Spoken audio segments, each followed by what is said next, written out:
Welcome to this explainer. Today, we're diving into a fascinating piece of source material that looks at literally one of the most massive structural marvels in North America.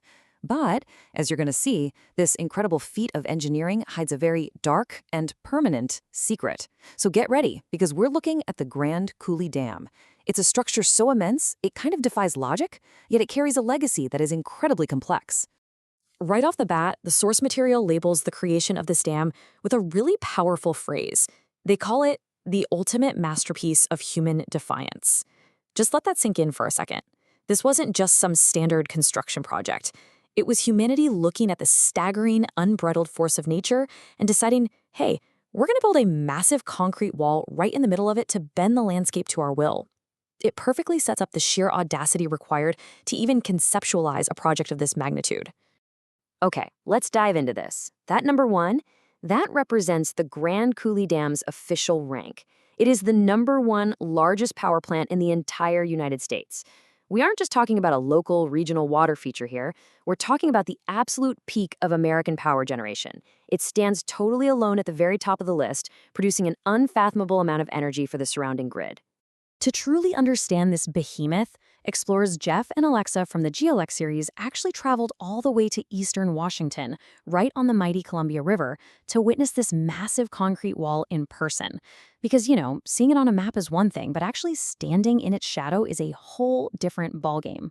The Columbia River is a legendary waterway, and placing the largest power plant in the country right across it completely transformed the geography of the Pacific Northwest. Moving on to Section 1, Powering the Pacific Northwest. The sheer engineering required to pull this off is absolutely awe-inspiring. To conquer a river of this size and turn its raw, rushing water into usable electricity for millions of people, that takes a mechanical setup that's as brilliant as it is massive.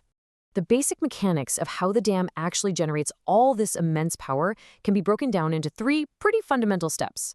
First, you physically harness the Columbia River, basically pooling its massive volume. Second, you direct that intense flow of water straight into and through the massive concrete wall of the dam. And finally, that controlled high-pressure flow spins the turbines to generate massive amounts of electricity. It's a highly elegant, highly efficient engineering loop on just a colossal scale. Now, what's really interesting about this slide is it captures what the source calls Geography Trivia Dam Edition. When you look at the physical dominance of the Grand Coulee Dam mapped out like this, you see exactly what makes it a modern marvel.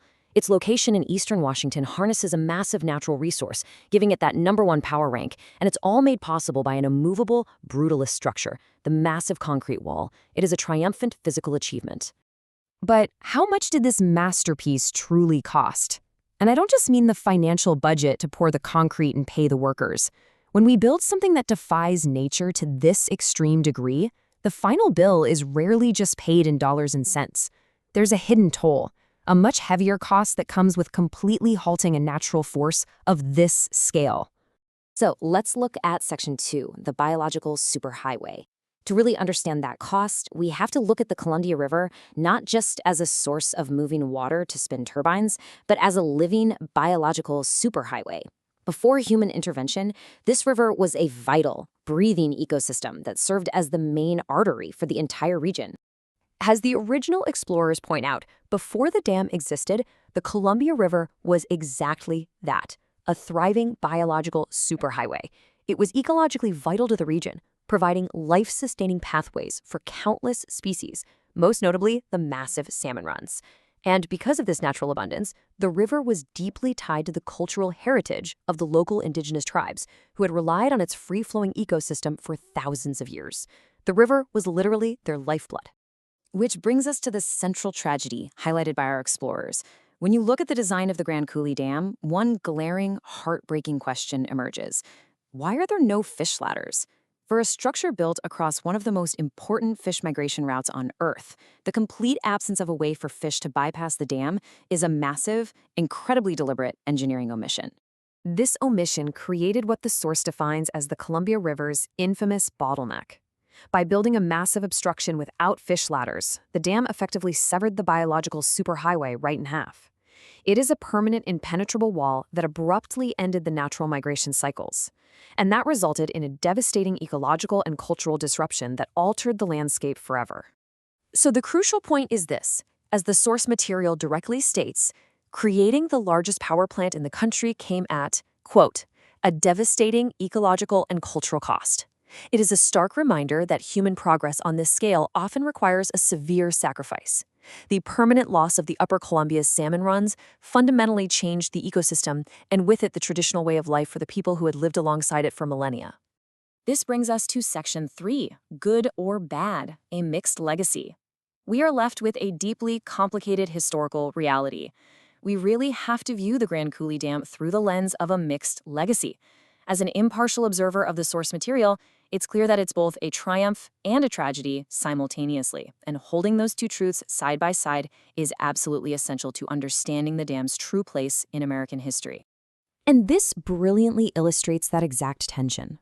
On one hand, as an engineering marvel, it provides immense value as the largest U.S. power plant and stands as a masterpiece of human defiance. But on the other hand, as a hidden tragedy, the lack of fish ladders brought a devastating ecological and cultural cost. You simply cannot have the massive electricity generation without permanently accepting the biological disruption. Now, the dam is just one piece of a much larger, incredibly complex geographical puzzle in eastern Washington.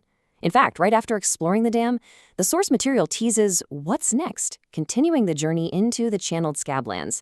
It just goes to show that this entire region has layers upon layers of natural and human history waiting to be uncovered, and every alteration to the landscape ripples outwards. Which leaves us with this final, profound question to consider today. How do we weigh the ultimate masterpiece of human defiance against its devastating ecological cost?